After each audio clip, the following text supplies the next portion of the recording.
Okay, what is going on, everyone? Casey Adams here. Welcome back to the Rise of the Young podcast. On today's episode, we have Jeff Beecher here with us, the creator of Beecher's Madhouse and much more. Thanks so much for being here, Jeff.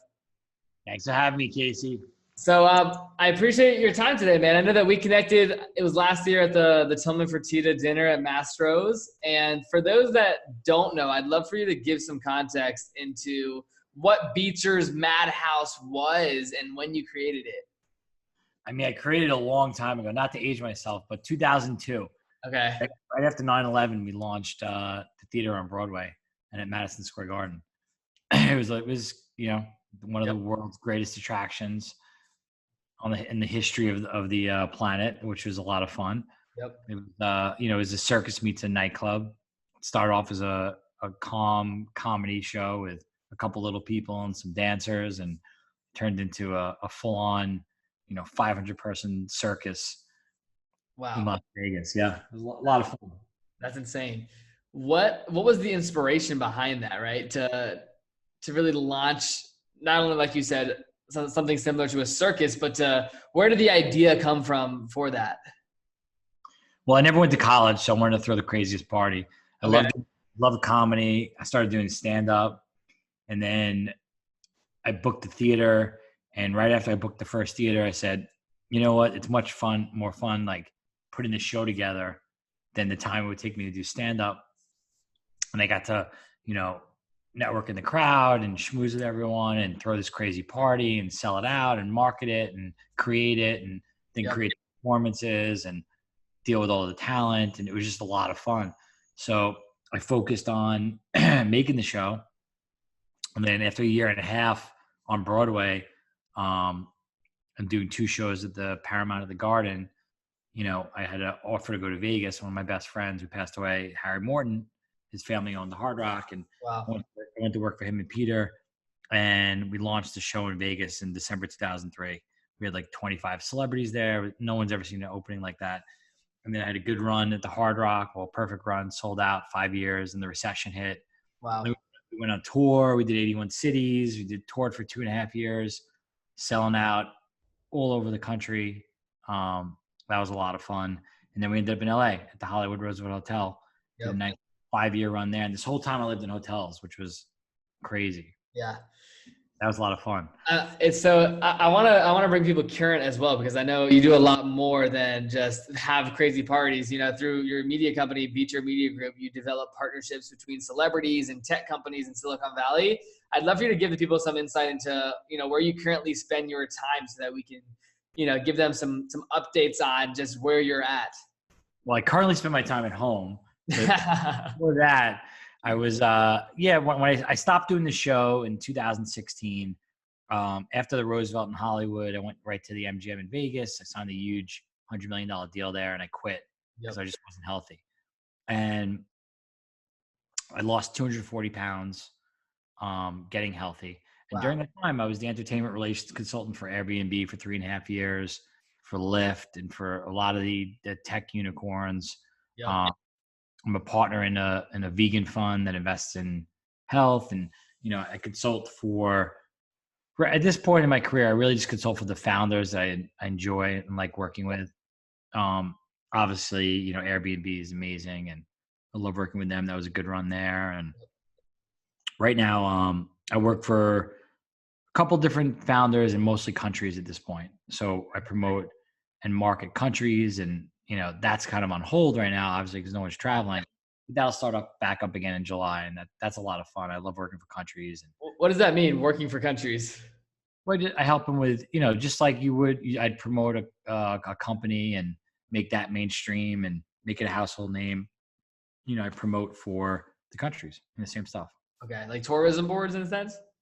No, I work for the countries. Like, you work for the country and you help them with strategy and marketing and getting global recognition, and introduce them to key people, whether it be business people or celebrities or whoever.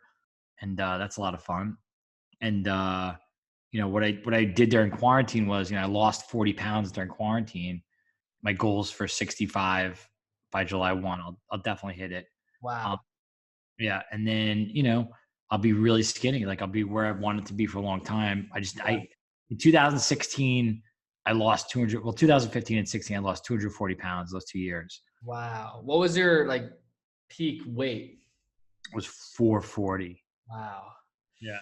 What was I'm curious, you know, because I think everyone, you know, they have their own low points or they know they need to make a change.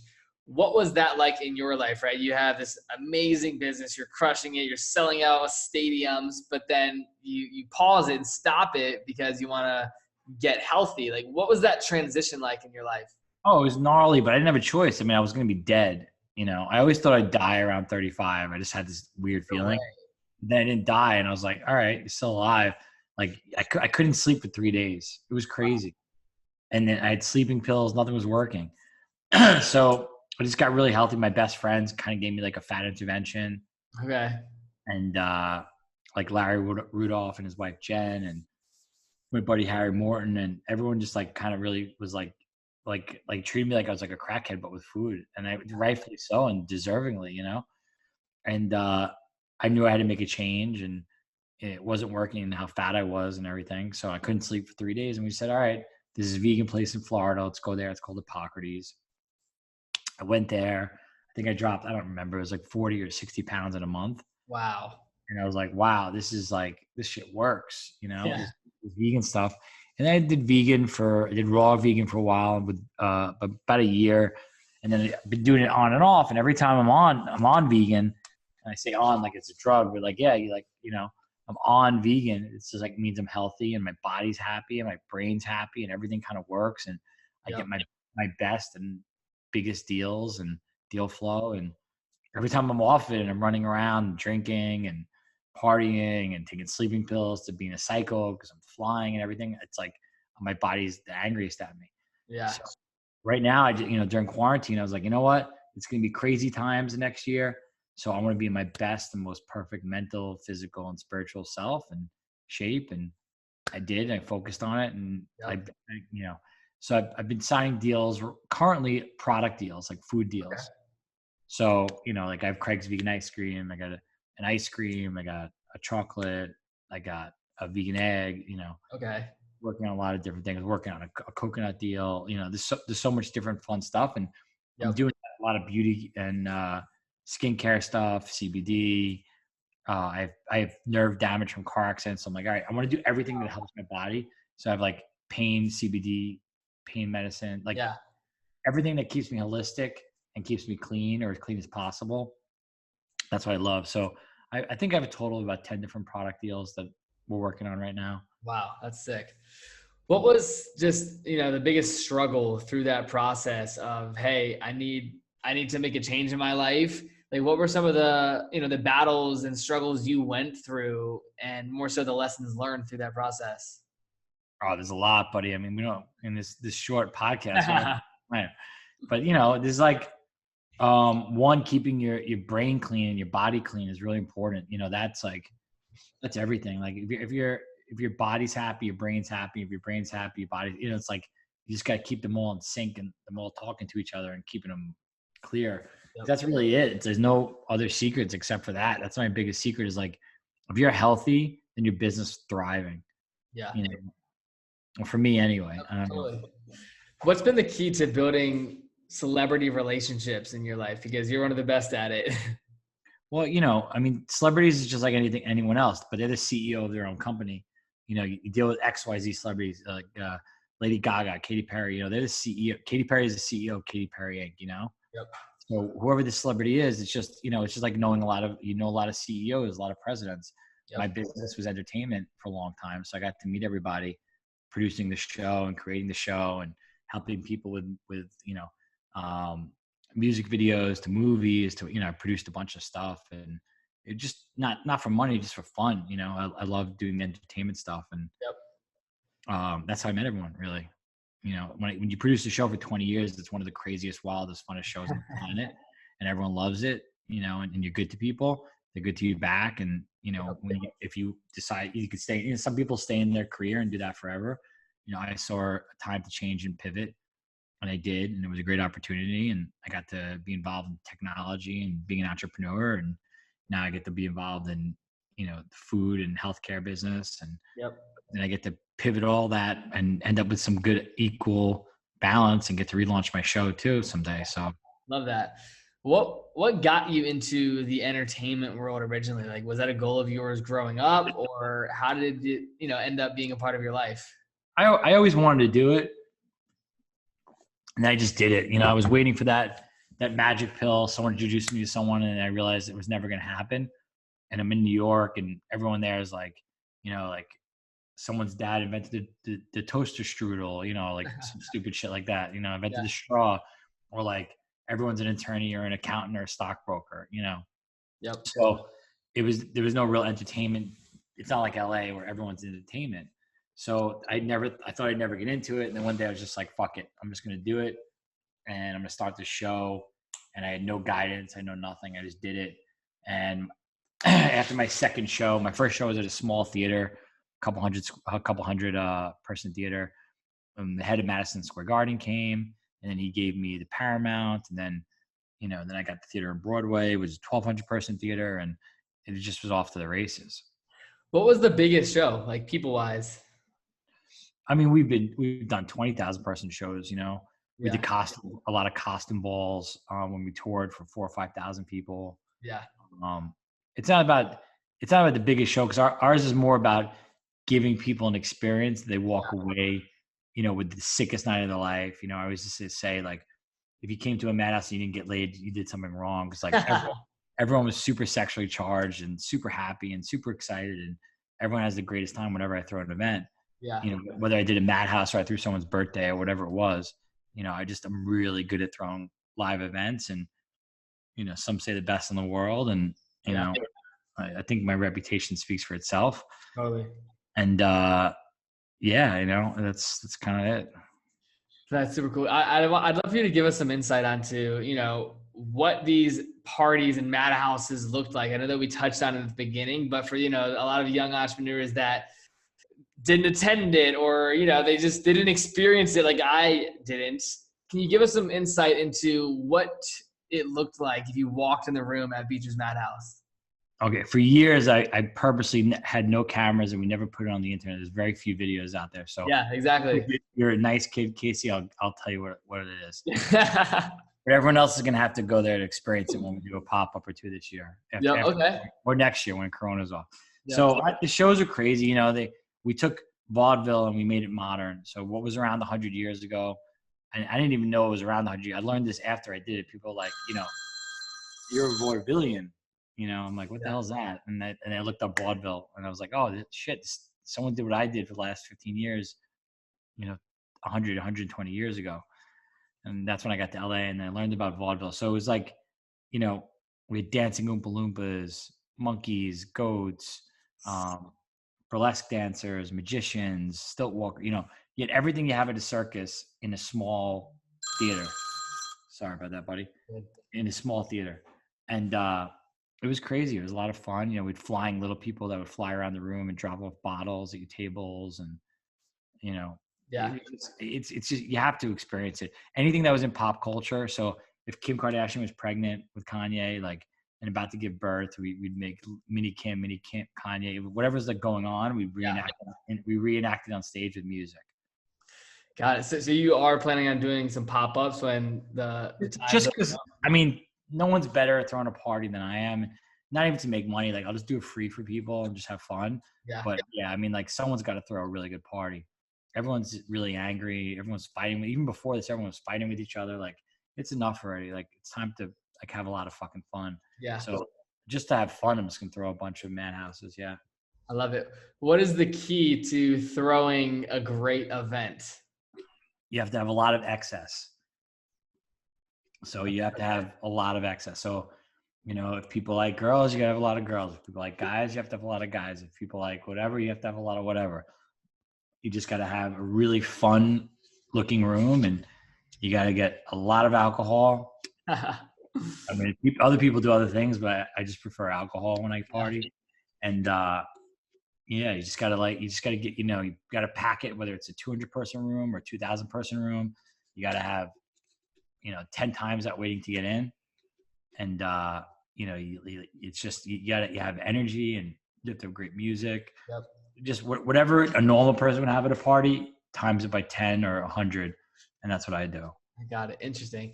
I want to sort of change the subject. I know we touched on earlier just how you worked with, a company like Airbnb. What exactly did you do there? I'd love for you to tell the people, because I know that you were, you helped during their early stages just get the word out. So what was your role there, and how did you bring value? So it's really hard to talk about the details of what I did, because there's a lot of NDAs on both sides of the company with talent. But I was the entertainment relations consultant, and we did a lot of celebrity interactions, with different celebrities in the company, and we brought global awareness to the brand, and we brought it to Hollywood, and it was a really incredible experience. Yep. No, that's very cool. When it comes to your daily routine now, I know, especially during quarantine, I've been watching your Instagram stories. How do you live your life on a day-to-day basis? Some habits that you've, instilled in your life over the years? I'm still building right now. I'm building up my good habits right now. Yeah. To finish off my weight loss journey, which it's been on hold for the last 4 years. I lost all the weight, and then I just stayed lightly chubby. But now I'm like building this habit. So I get up early. I try to always, even the last couple of years, I've been, just try to be asleep by midnight, unless it's like a big event or something I got to do, which is 2-3 times a month, but always try to be asleep and home by midnight. And then, minimum liquor as possible. Liquor makes you crazy, man. It makes me crazy. So I do that. And then, then there's all these like health rituals I do, from like drinking lemon water first thing in the morning, or green algae, or making my celery juice, and I love celery juice. It's like crack cocaine for me. It's so good. And then, so I got that. I do, I write in my grateful book. It sounds, cheesy, but like I do it in the morning, 3 things to make, you're grateful for. I do it at night. It's the stupid stuff like that, like gets my head really set and positive. And then it gets me, where I am me all day, where I'm super amped up. Love that. What's your advice to young entrepreneurs that are just starting their journey? There's a lot of young people that listen to this show, and you've worked with a lot of bigger companies, and you've had massive events and toured all over the country. So what's something you've learned that you'd want a young entrepreneur to learn today? When they have that, like, I don't give a fuck and fuck everyone attitude, I would just keep that forever. Because along the way, when you get really successful, a lot of people get in your ear and you start caring sometimes. Some people do. I did. And you start caring, and you change and you alter, and you lose your like fearless animal behavior, because you're like, I got shit I can lose now. And in my opinion, that's the wrong attitude. You got to just always keep your crazy, eye on the tiger, I'm a fucking animal, knock down walls, crush attitude. That's what I clicked back into. Yeah. When I was consulting, it got very corporate, and it was very, you got to do this, and this is the formula you got to be in, and that's not me. For me individually, I mean, my style isn't for everyone, but there's a lot of people that this will resonate with. And my biggest and best piece of advice is just stay yourself, be an animal, be a machine, and don't care what anyone thinks. Love that. I want to talk about just, regarding just deal flow, right? I know that you talked about the MGM deal, the $100 million deal for a 20-year period. Just what would you want to tell young people that are looking to do these type of big deals in their life? And what have you learned through dealing with, massive companies at that level when it comes to just getting the fine print and securing the deal? I mean, people thought I was crazy, but I would do a lot of these deals myself, and then have my attorneys come in at the end and just like help button it up and make it legalized. But like, people like dealing with people one-on-one. So like, I don't know. Some people think it's a flaw of mine, but yeah, I do all my deals myself for the most part. And then my attorneys come in towards the end and advise me, because they're super smart and dope like that. But, I just, I don't know, I'm wired differently, man. I like having, when I was doing Beecher's Madhouse, it was the only thing I could do, but that had 100 checks under the checklist of Beecher's Madhouse: marketing, production, creative, everything. And I can only do that. I had a lot of peers that had 10 companies or 20 companies or 10 projects going on or 10 movies or whatever. And I was like, how the hell are they doing so much? After I had my mental breakdown and I got healthy, I kind of figured out how to do so much at once. So like now I can do 20, 30 projects. I can't do 200, but I can do I can do 20, 30 at once. So I just, I focus on 20, 30 things and I list them out. And if something gets annoying or it's not making me money or I'm not enjoying the process, I give it up or I give it back or I say, this isn't working. And Yep. I stick with stuff that makes me happy and keeps me positive. Love that. How long have you lived in LA now? I moved to LA I was in LA probably 10 years. I did 10 years in Vegas, 10 years in LA. I say it like it was like a prison term. Like I did 10 But no, it was great. I love LA. I'll always call LA my home. I'll always call Vegas my home, but I'm going to do a lot more global traveling starting probably second quarter of next year. Okay. Yeah. I mean, with everything happening now, what's your thoughts and opinions on when, things will start getting back to normal, and how has this, moment in time affected your life?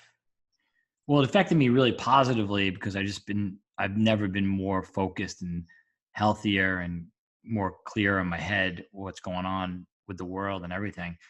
The world though, I mean, the world's going to be fucked for a minute. You got, 6 months, a year and a half of shit really fucked up and you just got to pivot.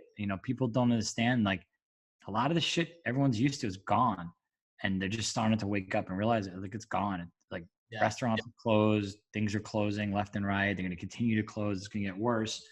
That part's going to keep getting worse. That's not going to get better right now.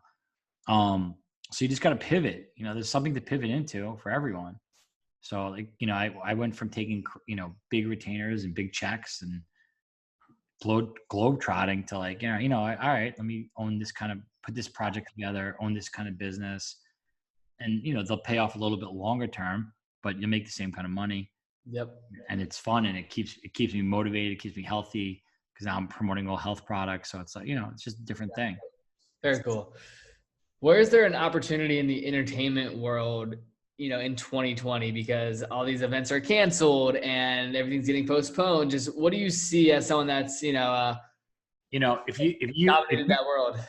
No one has that answer. And anyone that says they do is full of shit. I mean, I'm doing right now, I'm producing a podcast network. We're producing a podcast with Larry King. Yep. That's going to be all epic. It's like it's called The Millionth Question. Yep. And it has 11 of the most famous people in the world. And one of the people he's interviewing is going to be his millionth question he's ever asked. I mean, he's interviewed over 30,000 people in his life. Yeah. So, I'm doing stuff that's virtual, and in entertainment right now. So I love the podcast space. I'm launching a bunch of podcasts with a lot of top talent on the planet.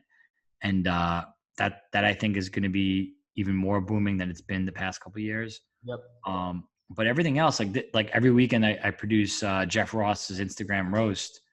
So we call it Insta Roast. Yeah. And the sponsors are coming out of the woodworks. Like, I mean, it's big numbers and, we're making a lot of money every weekend. And that's a lot of fun. So, we started that second the quarantine hit. I was on a social distance hike with Jeff, 10 feet of quay, of course, in the beginning. And I just said, Jeff, this is what, let's do this, man. Like, you won't make any money, but no one understands. No one's going to know how to make money because he's a comedian that ranks on people. It's so unique to Instagram roast. Like someone comes on and he ranks on. He had The Rock on. We had Snoop Dogg on last week. It's been like really epic people. That's great. Yeah. That's been amazing. So, I mean, I'm sure that'll get picked up and turned into a TV show or, a Netflix show or whatever. I don't know, you got to just try stuff and see what works. The answer is how are you going to produce a movie if someone gets Corona and then the government says you got to shut down? Like who's going to ensure that? Who's going to ensure a TV production? Yep. Thing. What's your thoughts on, there's a lot of young people, you say like, hey, TV show and getting picked up by a show. Everyone growing up wants to be a movie star and wants to be in entertainment. Just if someone's listening right now, what is something you'd recommend for them to start, building a career in entertainment? Well, entertainment's a very general word. It's like marketing. There's 100 different things you can be doing. What are you? A musician? Are you an actor? If you're an actor, what kind of actor? What are you into? Are you into comedy and drama? Like, I don't know. I would say like the television world. You say like you're talking about shows and things getting picked up by networks. Just what's the winning strategy there? And what advice would you give to someone that wants to be in that world? Well, I mean, I don't really know because I never did that. I never did that myself. And I always get asked those questions like that. And actors or actresses will say, hook me up with this, that, these directors. And that's not how it works. It's not like, oh, I'm best friends with a big director, so I can get you a movie role. It doesn't work like that. You got to be good at what you do. You got to know your shit. I got into Hollywood because I had a team. Features Madhouse was a family and a team, and you're stronger as a unit. It was something that worked. It was a group. I had a huge cast, and I had a commodity. People loved the show, and they loved being entertained. They loved having fun and laughing. So, yep, that was mine. What's been, one of the biggest lessons you've learned about yourself through your journey? Which lesson, buddy? Which problem? Which issue? Well, just business-wise. Business-wise was, I never looked at my accounting ever. That was a big problem. I just didn't, because I was so creative. I literally put 1,000,000,000% into just creativity and marketing. And I never wanted to look at numbers or care about money. I lived in hotels for 20 years. I didn't own a house. It's just stupid shit. I gambled my money away. Yeah. So just being more structured and balanced with your finances and, surrounding yourself with people that are super smart. Like right now, one of my best friends is my business manager. He's a fucking genius. And, he's really like, he took my finances the last 5-6 years and it went from like crazy Madhouse to like just organized, structured, just clean. And so, I wish I did that differently. Yeah. In the beginning of my career, but I'm happy where everything is. It's all good. It all works. Yep. I have a couple more questions. Just what would your advice be for an 18, 19-year-old that's just graduating high school or going to college? What would be your advice? I'd say go fucking party and like go rage for a couple of years, because once you get started working, it doesn't stop, especially when you're successful. It never stops. Yep. So it's a lot of fun. I love it. I'm always having fun, but I would get to partying young and then get to work. And that doesn't mean you can't, work while you're partying. When I was 18, I was working and partying. Love that. Last question to wrap it up. Just what is your definition of success? I'm just still trying to figure that one out, Casey. I'll let you know. Love it. Well, Jeff, I just want to say thank you so much for coming on today, man. Is there anything else you want to leave the people with where they can follow you and what projects you're working on right now? We're working on too many projects to mention right now. I don't like to brag. There's just dozens of them. So yeah, just follow me at Jeff Beecher. Right now, it's just a boring, self-centered, egocentric Instagram page, but it'll turn into, very organized pitch page of all the fun, cool stuff I have going on. Love it. Well, Jeff, thanks so much for coming on today, man. It means the world. Thanks so much for having me, buddy.